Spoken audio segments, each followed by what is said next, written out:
Hello students, आज हमें करनी है गणित की वर्कशीट नंबर 70 और आज डेट है 21 दिसंबर 2020। आज की हमारी वर्कशीट का टॉपिक है प्रायिकता और आज हम करेंगे विविध प्रकार के प्रश्न यानी डिफरेंट और मिक्स क्वेश्चंस। इससे पहले की वर्कशीट में आप कर चुके हैं पासों पर आधारित प्रश्नों को, सिक्कों पर आधारित प्रश्नों को और लास्ट वर्कशीट में आपने करा था ताश के पत्तों पर आधारित प्रश्नों को। तो आज हम कुछ और अलग अलग टाइप के क्वेश्चंस करते हैं। तो चलो स्टार्ट करते हैं आज की वर्कशीट उदाहरण नंबर 1 से। उदाहरण नंबर 1 देखिए बेटा क्या बोला गया है। एक खेल में घूमने वाले एक तीर के विराम बिंदु से 1 से लेकर 8 तक की संख्याएं लिखी गई हैं। सभी संख्याएं आने की जो संभावना है वो समान है। तो प्रायिकता ज्ञात कीजिए कि वह बिंदु होगा।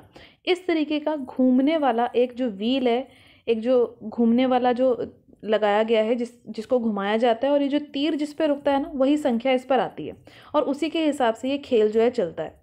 तो आपसे पूछा जा रहा है कि जब इस घूमने वाले गोले को घुमाया जा रहा है और जो तीर है वो 8 पर आकर रुके तो इसकी प्रायिकता आपको बतानी है कि जो घूमने वाला जो व्हील है ये 8 पर आके रुकेगा तो इसकी क्या प्रायिकता होगी। तो सबसे पहले देखो इस व्हील पर यानी इस घेरे पर कितनी संख्याएं लिखी हैं। 8 संख्याएं लिखी है ना, देखो 1 2 3 4 5 6 7 और 8। ठीक है, तो कुल संभावित परिणाम हमारे क्या हुए, यही 8 की 8 संख्याएं। अब पहला परिणाम मुझे यानी पहली प्रायिकता जो पहली घटना है वो क्या है कि जब हम इस घेरे को घुमाएं तो ये 8 पर आके रुके। 8 कितनी बार आ रहा है, इस पे एक ही बार आ रहा है। तो मेरी जो अनुकूल परिणाम की संख्या होगी वो कितनी हो जाएगी, एक ही हो जाएगी क्योंकि 8 एक ही बार आता है। अब प्रायिकता पी से लिख रहे हैं हम, प्रायिकता वह संख्या 8 होगी, किसके बराबर हो जाएगी, 1/8 के, क्योंकि 1 है मेरा अनुकूल परिणाम की संख्या और कुल परिणाम थे मेरे 8, तो हो गया ना 1/8। अब अगला प्रश्न इसमें देखो क्या है, एक विषम संख्या। ये जो जितनी भी संख्याएं इस घेरे पर लिखी हुई है ना, इस चक्रे पर लिखी हुई हैं, उनमें से विषम संख्याएं कौन कौन सी हैं, यानी जो 2 के पहाड़े में नहीं आती हैं। तो 1 है, 3 है, 5 है और 7 है। तो ये जो 4 संख्याएं हैं ना हमारी, यही 4 हमारी विषम संख्याएं हैं।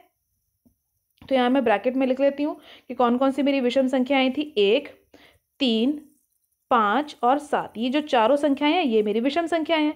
यानी दूसरे प्रश्न में मेरे अनुकूल परिणाम की संख्या कितनी हो गई, अनुकूल परिणाम हो गए ये 4।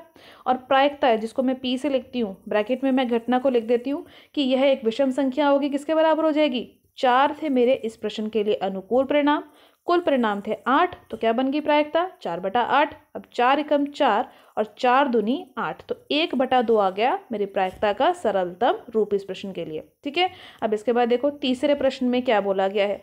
तीसरा प्रश्न है कि 2 से अधिक संख्या, जो भी हमारी संख्याएं इस घेरे पर लिखी हैं, इस गोले पर लिखी हैं, उनमें से 2 से अधिक कौन कौन सी हैं। तो देखो 2 से अधिक का मतलब यानी 2 से बड़ी संख्याएं, तो ये सारी संख्याएं तो 2 से बड़ी हैं। तो कौन कौन सी संख्याएं आ गई, 2 से अधिक आ गई हमारी 3 4 5 6 7 और 8। सिर्फ 8 तक की संख्याएं देखना, 8 के आगे मत चले जाना क्योंकि इस गोले पर सिर्फ 8 तक की संख्याएं लिखी हैं। तो कितनी संख्या आ गई, 1 2 3 4 5 6। तो अनुकूल परिणाम 6 ऊपर और 8 जो थी टोटल संख्या है नीचे, तो उत्तर आ गया मेरा 3/4, क्योंकि 6 और 8 दोनों ही हमारे 2 के पहाड़े में आती है, तो काट के लिख दिया ना मैंने 3/4। अब अगला देखो 9 से कम संख्या। अब जितनी भी संख्याएं इस घेरे पर या इस गोले पर लिखी हैं वो सारी तो 9 से कम है। 1 2 3 4 5 6 7 और 8, ये सारी की सारी 9 से कम ही तो है। तो यानी हमारी यहाँ पर अनुकूल परिणाम की संख्या क्या हो जाएगी, 1 2 3 4 5 6 7 8, ये सारे मेरे अनुकूल परिणाम है और अनुकूल परिणामों की संख्या यहाँ पर हो जाएगी 9। ठीक है, तो यहाँ पर यानी 9 से कम आने की संख्या के लिए प्रायिकता क्या बन जाएगी, 8/8, क्योंकि आठों संख्याएं 9 से छोटी हैं और कुल परिणाम था 8, तो मेरा उत्तर बन गया 1। इसके बाद हम करते हैं उदाहरण नंबर 2। उदाहरण नंबर 2 में देखो बेटा क्या बोला हुआ है, एक डिब्बे में 144 यानी 144 बॉल पेन है, जिनमें से 20 खराब हैं और अन्य सही हैं। नूरी एक पेन खरीदेगी यदि वह सही है, किंतु पेन नहीं खरीदेगी यदि वह खराब है। दुकानदार ने एक पेन निकाला है बिना देखे, यादृच्छा का मतलब बिना देखे उसने एक पेन निकाला डब्बे में से। तो आपको प्रायिकता बतानी है कि नूरी उस पेन को खरीदेगी, इसकी प्रायिकता बतानी है यानी इसकी पॉसिबिलिटी बतानी है, या नूरी उस पेन को नहीं खरीदेगी, इसकी पॉसिबिलिटी बतानी है। तो वो कब खरीदेगी, पेन अगर ठीक है तभी तो वो खरीदेगी ना, और पेन अगर ठीक नहीं है यानी अगर वो खराब है तो वो नहीं खरीदेगी। तो एक तरीके से हमसे दो प्रायिकता पूछी गई हैं कि पेन ठीक होने की प्रायिकता क्या है और पेन के खराब निकलने की प्रायिकता क्या है। तो कुल संभावित परिणाम हमारे किसके बराबर होंगे, कुल पेन के। तो कुल पेन कितने थे देखो प्रश्न में 144 बॉल पेन का डब्बा था ना, तो जो कुल पेन है वही हमारे कुल परिणाम है, क्योंकि उन्हीं में से एक छांट कर हमें पेन को देना पड़ेगा या उसी में से एक पेन जो है हमें दुकानदार देगा। अब पहले प्रश्न के लिए जो हमें बोला गया था कि वह पेन खरीदेगी, तो वह कौन सा पेन खरीदेगी, ठीक पेन खरीदेगी। कुल पेन जो थे वो थे 144 यानी 144, जिसमें से 20 खराब थे। तो ठीक पेन में कैसे निकाल सकती हूँ, यानी सही बॉल पेन में कैसे निकाल सकती हूँ, 144 144 में से मैं 20 घटा देती हूँ। तो ये जो 124 संख्या मेरे को मिलेगी, ये कौन सी संख्या मिलेगी, सही बॉल पेन की संख्या। यानी ये हो गए मेरे प्रश्न नंबर पहले भाग के अनुकूल परिणाम, होंगे ना अनुकूल परिणाम। अब प्रायिकता जिसको मैं पी से दर्शाती हूँ, ब्रैकेट में मैंने लिख दिया, वह इसे खरीदेगी यानी वो सही पेन खरीदेगी। इसकी प्रायिकता क्या होगी, 124 थे सही पेन, अगर वो 124 में से कोई एक पेन ढूंढती है या उसको मिलता है तो वो ठीक पेन होगा, और कुल पेन थे 144 यानी 144, तो 124 बटा 144 होगी ना प्रायिकता। अब इसको आप काट के लिखो, यानी इसको सरलतम रूप में लिखो, दोनों ही दो के पहाड़े से चले जाएंगे, 12 आएगा 6 पे और 2 आता है 2 पे, 4 आता है 2 पे और नीचे बन जाएगा ये 72। फिर से 2 से काटो तो ऊपर आएगा 31 और नीचे बन जाएगा 36। तो मेरा देखो उत्तर आ रहा ना 31 बटा 36। अब इसके बाद हम देखते हैं दूसरा भाग। तो देखो दूसरे भाग में क्या बोला था कि वह पेन नहीं खरीदेगी। नहीं खरीदने का मतलब कि उस पास जो उसको पेन मिलेगा वो एक खराब पेन होगा।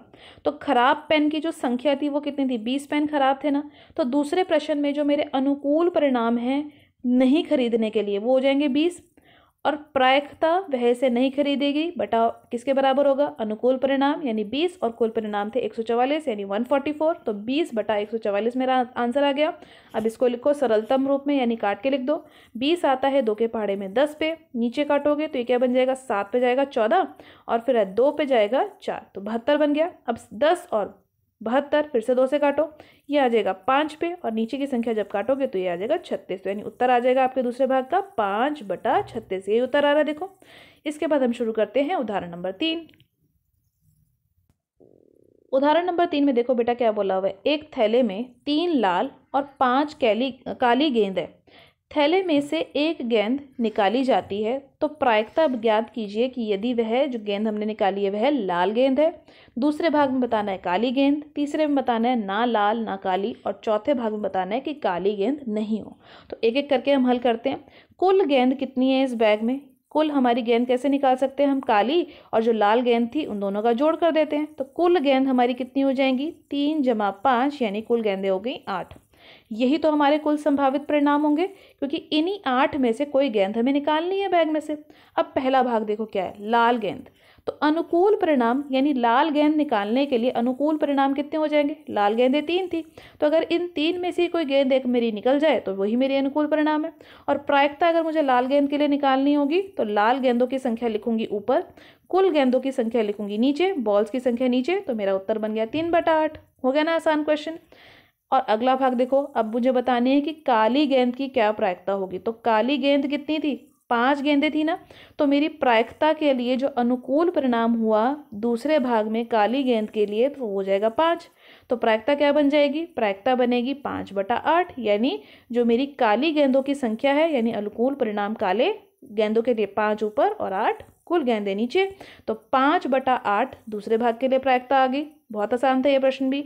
अब इसके बाद देखो तीसरे भाग में हमें क्या बोला हुआ है कि गेंद ना लाल हो ना काली हो, यानी जो भी गेंद मैं इस बैग में से निकाल रही हूँ ना वो लाल रंग की हो ना वो काले रंग की हो। क्या ऐसा संभव है, क्या ऐसा पॉसिबल है, क्योंकि बैग में तो सिर्फ 2 ही तरीके की गेंद थी, काली और लाल, और यहाँ हमें बोल रहे हैं कि ना लाल हो और ना काली हो, तो ऐसा तो हो ही नहीं सकता।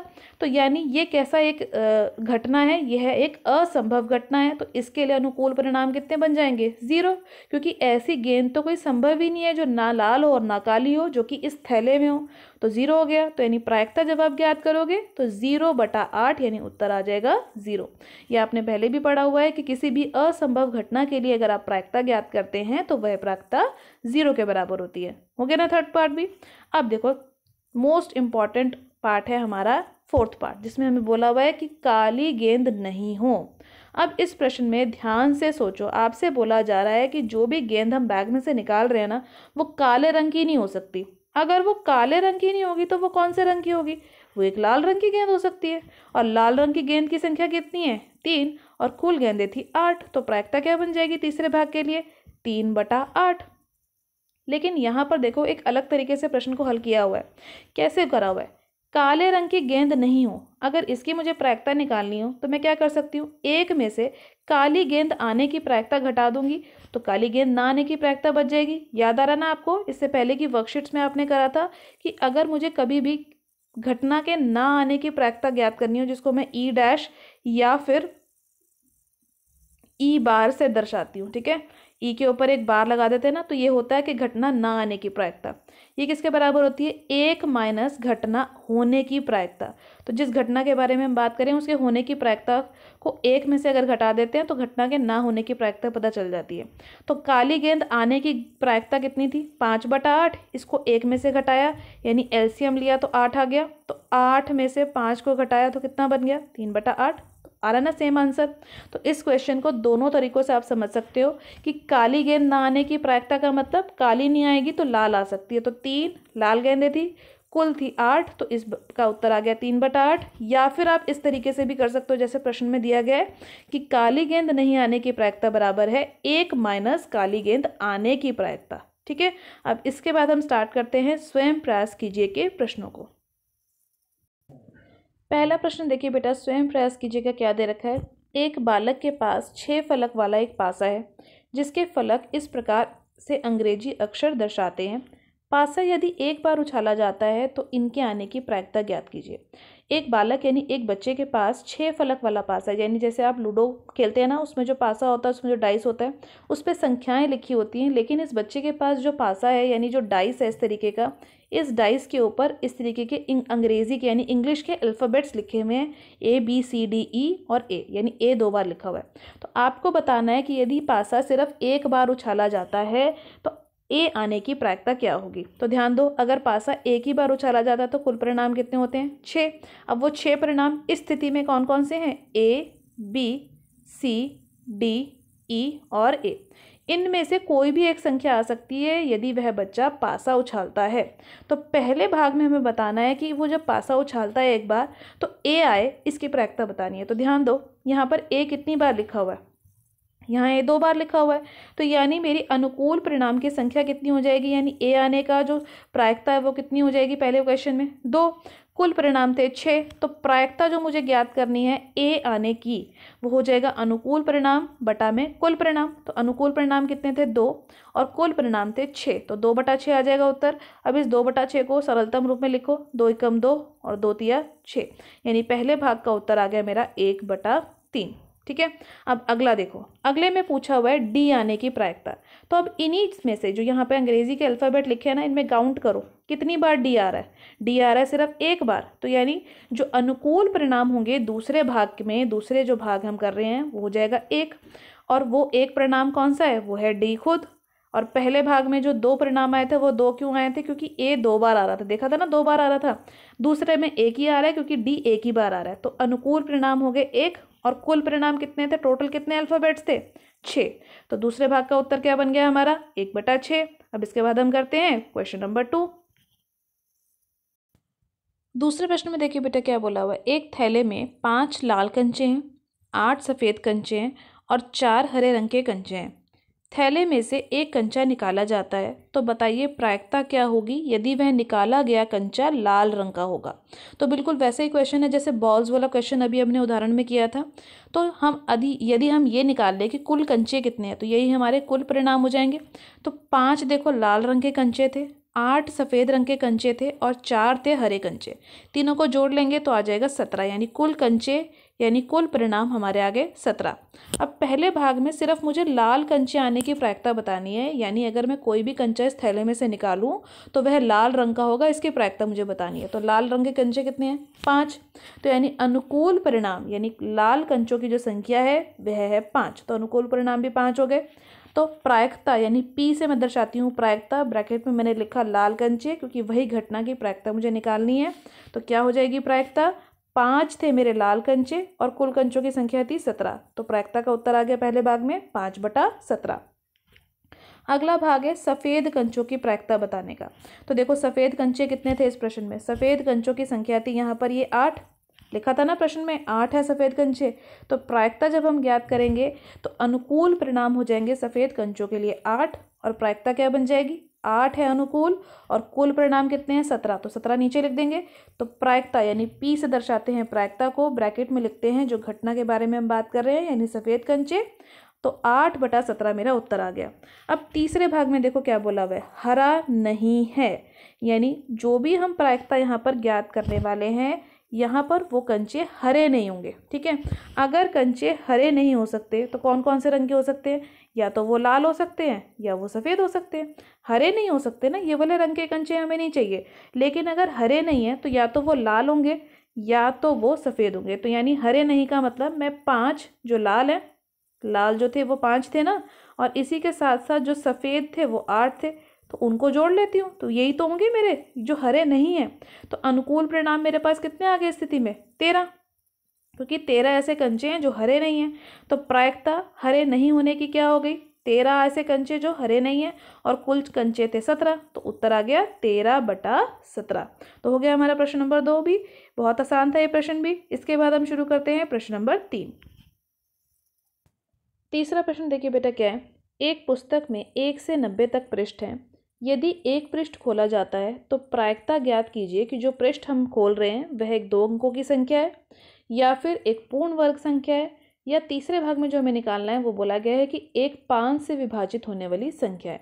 तो तीनों भाग को हम एक एक करके सॉल्व करते हैं। तो सबसे पहले देखो हमें क्या बोला हुआ है कि 1 से लेकर ना 90 तक के अंक है, जो पृष्ठ हैं जो 1 से लेकर 90 तक हैं। तो जो कुल अंक यानी जो कुल पृष्ठ हैं, जो कुल पेज हैं वो कितने हैं 1 से लेकर 90 तक की गिनती के, तो वही हमारे तो कुल परिणाम बन जाएंगे यानी 90। 1 से लेकर 90 का मतलब 90 ही तो हुआ। अब पहले भाग में हमें बोला हुआ है कि 2 अंकों की संख्या बताओ। तो ध्यान दो बेटा, जब आप 1 से लेकर 90 तक की गिनती लिखते हो यानी 1 से लेकर 90 तक की काउंटिंग लिखते हो, तो 1 2 3 4 5 6 7 8 9 और फिर आता है ना लास्ट में 10, 10 के बाद 11 फिर 12, ऐसी कर करके आप पूरी 90 तक की गिनती लिख लेते हो। तो ध्यान दो जो स्टार्टिंग के ये नंबर हैं 1 से लेकर 9 तक की संख्याएं, ये सारी हैं आपकी 1 अंक वाली संख्याएं, है ना, 1 अंक वाली। और 10 से आपकी 2 अंक की संख्याएं शुरू हो जाती हैं। 10 में है ना 2 अंक, फिर 11 में भी, 12 में भी, इसी तरीके से जितनी भी 90 तक की आप संख्याएं लिखेंगे ना वो सारी 2 अंक की होंगी। तो अब क्या हम सारी संख्याओं को गिनना शुरू करेंगे? नहीं, 90 हैं हमारी कुल संख्याएं, उनमें से ये शुरुआत की जो 9 है 1 2 3 4 5 6 7 8 और 9, अगर मैं शुरुआत की 9 अंकों को हटा दूं तो कितने अंक बचेंगे? 81 संख्याएं बचेंगी। 90 कुल संख्याएं थी, उसमें से मैंने पहली 9 संख्याएं हटा दी जो कि 1 अंक वाली थी। तो जो ये 81 संख्याएं बची, ये कैसी संख्याएं बची? ये सारी 2 अंक वाली संख्याएं बची। 2 अंक वाली बची ना, और यही तो हमें पहले प्रश्न में बताना था कि 2 अंक की संख्याएं कितनी होंगी? 81 होंगी। यानी अनुकूल परिणाम पहले भाग में जो मेरी 2 अंक वाली संख्याएं थी उसके लिए कितने हो गए? 81 हो गए। तो अब दो प्रायिकता अगर मुझे ज्ञात करनी हो 2 अंक की संख्याओं के लिए, तो अनुकूल परिणाम है 81 ऊपर लिखो, कुल परिणाम है 90 उसको नीचे लिखो। तो आ गया ना 81/90 उत्तर पहले प्रश्न का। अब इसको काट लो क्योंकि ये सरलतम रूप में भी लिखा जा सकता है। 9 9 81 यानी 81, तो 9 पे कट जाएगा और ये आ जाएगा 10 पे। तो पहले भाग का हमारा उत्तर आ गया 9/10, यानी 2 अंकों वाली संख्याओं का जो प्रायिकता आई वो 9/10 आई। समझ आया ना आपको हमने कैसे किया है? हमने जो कुल संख्याएं थी यानी जो टोटल मेरे 90 नंबर थे उसमें से शुरुआत के एक एक अंक वाली जो संख्याएं थी यानी 1 से लेकर 9 वाली जो संख्याएं थी उसको हटा दिया, और उसके बाद बची मेरी सारी 2 अंक की संख्याएं। तो इस तरीके से 90 में से 9 घटाया तो आया 81, जो कि मेरी सारी कैसी संख्याएं हैं? 2 अंक वाली। अब इसके बाद हम स्टार्ट करते हैं इसी क्वेश्चन का पार्ट नंबर 2। तो देखो सेकेंड पार्ट में हमें क्या बताना है। जो सेकेंड पार्ट है, एक पूर्ण वर्ग संख्या 1 से लेकर 90 तक के जो अंक लिखे जाएंगे या 1 से लेकर जो 90 तक पृष्ठों की संख्या है, पेज नंबर है 1 से लेकर 90 तक, इसमें हमें बताना है कौन कौन सी ऐसी संख्याएं जो पूर्ण वर्ग बनाती हैं। ठीक है, तो 1 से लेकर 90 तक में बताने के लिए सबसे पहले मैं पूर्ण वर्ग संख्याएं देख लेती हूँ।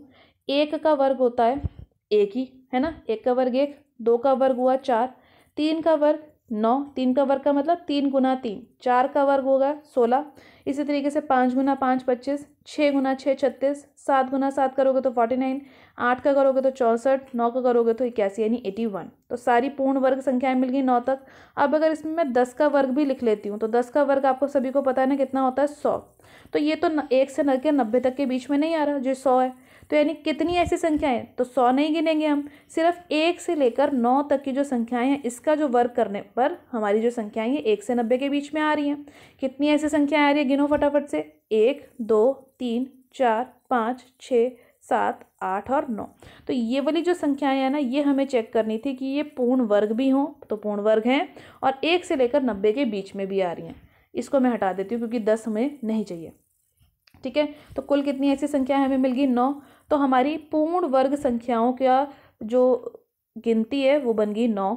तो यानी अनुकूल जो परिणाम मेरे इस प्रश्न में चाहिए थे मुझे, यानी पूर्ण वर्ग संख्याएं 1 से लेकर 90 तक के बीच में, वही मेरे अनुकूल परिणाम थे और उनकी संख्या बन गई 9।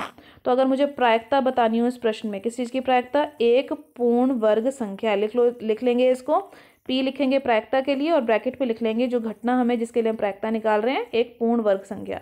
तो अनुकूल परिणाम आए 9, कुल परिणाम कितने थे 90। तो उत्तर क्या बन गया 9/90।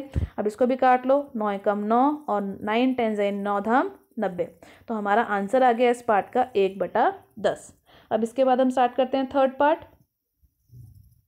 तो देखो थर्ड पार्ट में हमें बताना है 5 से विभाजित संख्या।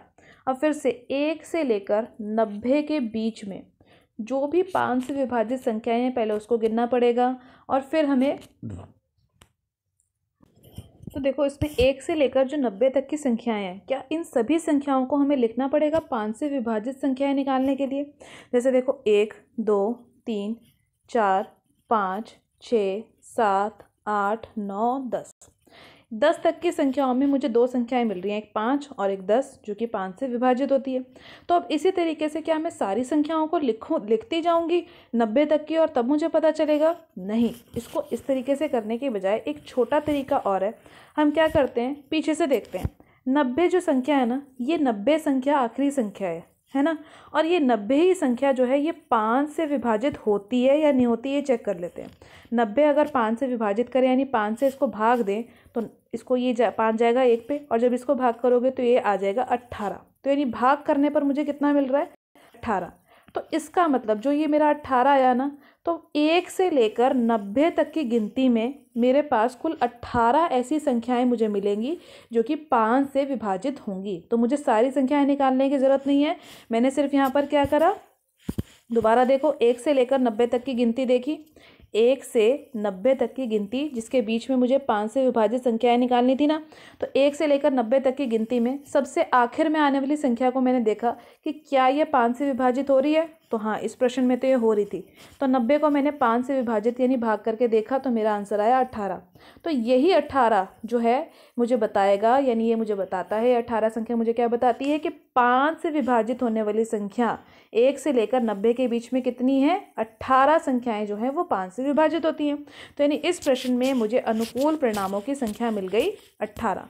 सारी संख्याएं मुझे निकालने की ज़रूरत नहीं है, यहाँ पर मुझे डायरेक्टली पता चल गया कि 1 से लेकर 90 तक में जो संख्याएं हैं उनमें से कुल 18 ऐसी संख्याएं होंगी जो 5 से विभाजित होंगी। यानी अनुकूल परिणाम मिल गया 18। तो प्रायिकता जो मुझे ज्ञात करनी थी 5 से विभाजित संख्या की, तो मैं यहाँ लिख लेती हूँ प्रायिकता, यानी P से मैं दर्शाती हूँ उसको, 5 से विभाजित संख्या जो कि घटना थी जिसकी प्रायिकता आपको ज्ञात करनी है। तो वो क्या हो जाएगी, अनुकूल परिणाम जो थे 18 ऊपर, कुल परिणाम यानी 90 नीचे। अब इसके बाद 18 और 90 दोनों 9 के पहाड़े में आते हैं, 9 दूनी 18 और 9 धाम यानी 9 10 90।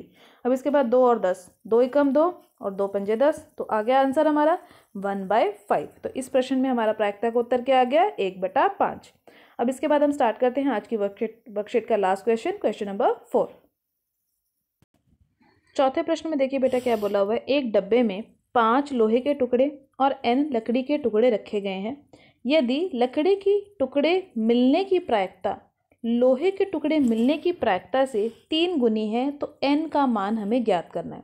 यानी एक डब्बे में, एक बॉक्स में 5 जो हैं लोहे के टुकड़े पड़े हैं और n का मतलब हमें नहीं पता कि उनकी संख्या कितनी है, तो इसलिए हमने उनको n मान लिया। n जो है लकड़ी के टुकड़े पड़े हैं और प्रश्न में बोला गया है कि यदि लकड़ी के टुकड़ा उस डब्बे में से निकाला जाता है तो उसकी जो प्रायिकता है वो लोहे के टुकड़े निकालने के मुकाबले 3 गुना है। तो सबसे पहले डब्बे में कितने टुकड़े पड़े हैं, कुल टुकड़े या फिर कुल परिणाम हमारे कितने हो जाएंगे, 5 जमा n। 5 थे हमारे लोहे के और n थे लकड़ी के, तो 5 जमा n हमने लिख दिया। अब 5 और n जोड़े नहीं जा सकते क्योंकि दोनों असमान पद हैं। अब इसके बाद प्रश्न में एक चीज़ और बताई हुई थी कि लकड़ी के टुकड़ों की जो प्रायिकता है वह लोहे के टुकड़े मिलने की प्रायिकता के 3 गुनी है। तो देखो, प्रायिकता लकड़ी का टुकड़े बराबर है 3 गुना प्रायिकता लोहे के टुकड़े के, यही प्रश्न में दे रखा था। तो इस कथन को मैंने यहाँ पर लिख लिया, एक समीकरण के रूप में लिख लिया ना। अब इसमें देखो, सिर्फ हमने मान डालने यानी वैल्यू डालनी है लकड़ी के टुकड़े की प्रायिकता की। तो अनुकूल परिणाम यानी कि लकड़ी के जो टुकड़े हैं वो परिणाम ऊपर लिखे जाएंगे, n है ना। लकड़ी के टुकड़े कितने थे, n थे, और कुल परिणाम नीचे। तो कुल परिणाम का मतलब जो कुल टुकड़े हैं यानी 5 जमा n लिख लिया हमने नीचे। तो ये हमारी प्रायिकता आ गई लकड़ी के टुकड़ों की, ठीक है। अब इसके बाद 3 गुना में लोहे के टुकड़ों की प्रायिकता। तो इसकी प्रायिकता ज्ञात करने का मतलब लोहे के टुकड़ों की संख्या कितनी थी, 5 थी ना, ये हमने लिखी है। और कुल टुकड़े कितने थे, 5 जमा n। तो आ गई ना हमारी ये प्रायिकता भी, जो कि है लोहे के टुकड़े ज्ञात करने की। इसी को 3 से गुणा करा। अब देखो ध्यान से, इन दोनों ही प्रायिकता में यानी इस समीकरण में जो प्रायिकता हमने दोनों तरफ लिखी, इसमें नीचे जो है यहाँ पर भी 5 जमा n है, यहाँ पर भी ये 5 प्लस n है। तो ये दोनों ही जो संख्याएं जो अंश में हर में लिखी गई यानी नीचे लिखी गई, ये दोनों कट जाएंगी। तो हमारे पास क्या बचेगा, यहाँ से बचेगा हमारे पास n और यहाँ से बचेगा हमारे पास ये 3 और 5। तो 3 गुना 5 बचा। तो n का मान कितना आ गया, 3 पंजे 15। तो यानी जो प्रश्न में हमें पूछा गया था कि n का मान ज्ञात करो, यही पूछा था ना। तो n का मान हमारे पास इस प्रश्न में कितना आ गया, 15। यानी हमारे पास इस प्रश्न में लकड़ी के टुकड़ों की संख्या आ गई 15। तो हो गया हमारा आज की वर्कशीट का भी लास्ट क्वेश्चन। इस वर्कशीट के बेटा सभी क्वेश्चंस की प्रैक्टिस कीजिए। एनसीईआरटी में इससे रिलेटेड जो भी और क्वेश्चन है उन सभी क्वेश्चंस की प्रैक्टिस जरूर कीजिएगा। आज की वर्कशीट की वीडियो अच्छी लगी हो तो अपने फ्रेंड्स के साथ लाइक और शेयर करना मत भूलिएगा। मेरे चैनल पर पहली बार आए हैं तो चैनल को सब्सक्राइब कर लीजिए ताकि आपको अगले आने वाली वीडियोज़ की नोटिफिकेशन टाइम से मिल सके। Thank you for watching students.